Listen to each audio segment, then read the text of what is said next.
tahu sih punya tugas yang harus segera diselesaikan, kalau enggak nanti ada efek setelahnya. Atau ngerasa sering terlambat kalau ngumpulin tugas, ataupun mepet waktunya baru dikerjain, the power of kepepet. Atau mungkin melakukan lebih pilih aktivitas yang lebih menyenangkan dibandingkan aktivitas yang udah semestinya dikerjakan itu.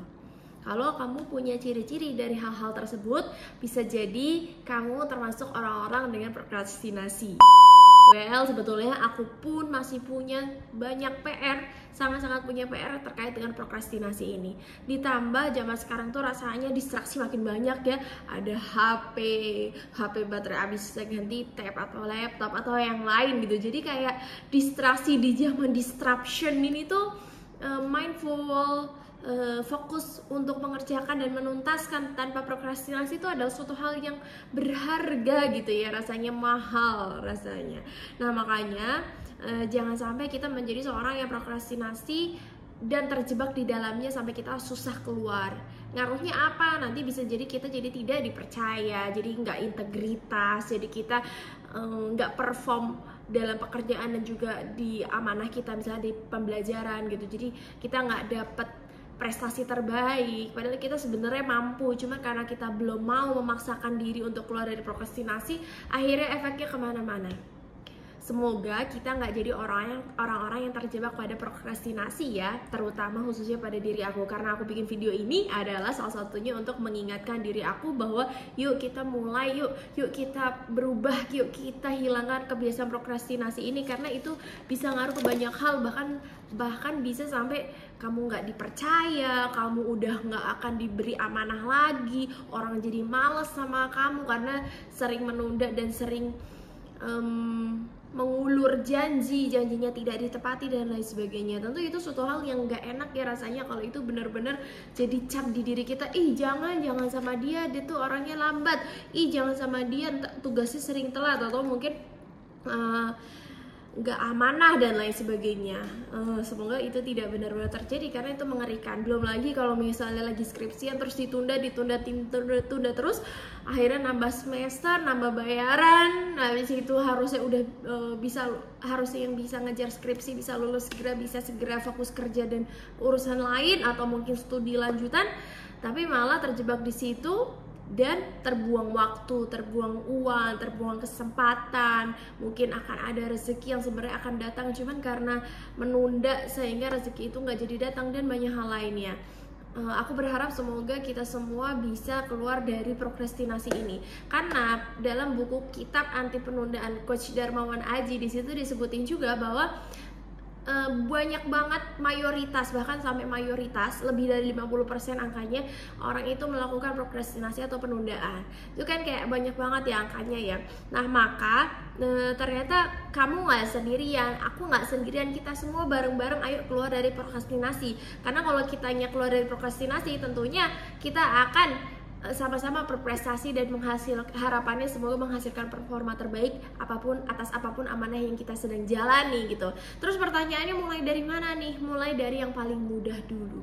Mulai dari yang paling mudah yaitu bikin to-do list, dan bikin to-do listnya yang paling mudah aja dulu. Misalnya kalau mau nulis skripsi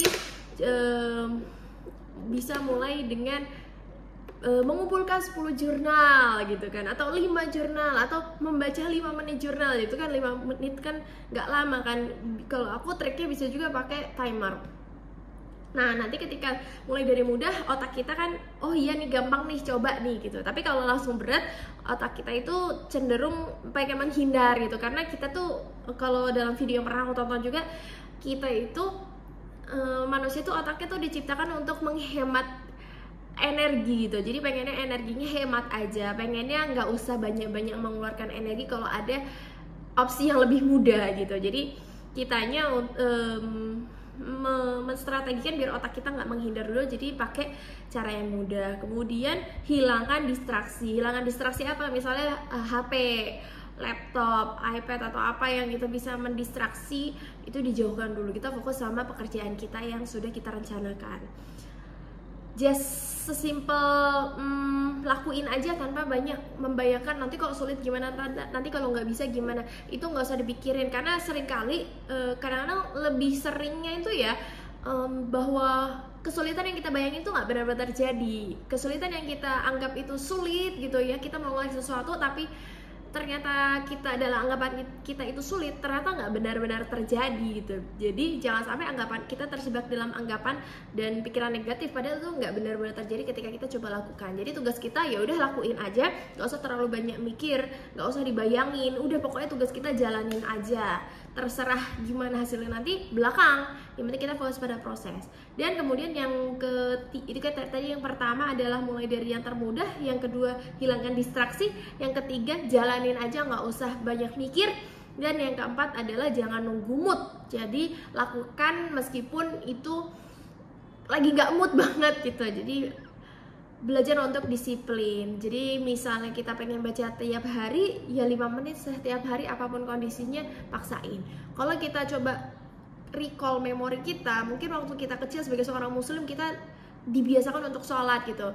Awalnya juga kan males, capek, ngantuk, kesel, dan lain-lain gitu. Tapi begitu udah bertahun-tahun, udah terbiasa, justru ketika nggak sholat itu kayak merasa berdosa, ada sesuatu yang hilang, merasa menjadi kayak bersalah gitu loh. Nah itu juga yang insya Allah akan terjadi. Makanya harus dibiasakan terus, karena nanti lama-lama kita jadi terbiasa, terus habis itu ngerasa itu suatu hal rutinitas yang harus kita lalui dan kita butuhkan, bukan hanya sekedar kewajiban lagi, tapi emang karena kita butuh dan ngerasa bersalah gitu kalau meninggalkan hal itu. Sama juga dengan mungkin kebiasaan kita, kalau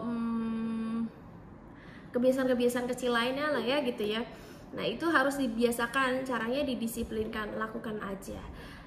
Begitu, jangan terbiasa untuk cheap gratification.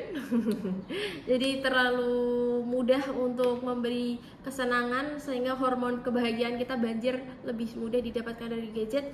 Karena itu juga akan mempengaruhi prokrastinasi sebagaimana yang kita mungkin alami ya, bahwa aduh gadget tuh enak banget untuk ditonton, sampai awalnya pengen baca 5 menit, pengen main HP 5 menit jadi 1 jam, itu kan gak kerasa ya, astagfirullahaladzim gitu. Jadi insya Allah dengan kita membuat checklist, membuat to-do list, kemudian kita checklist, itu kan juga menghasilkan kebahagiaan, hormon kebahagiaan, kepuasan itu. Jadi belajar untuk delay gratification dengan menghilangkan distraksi itu.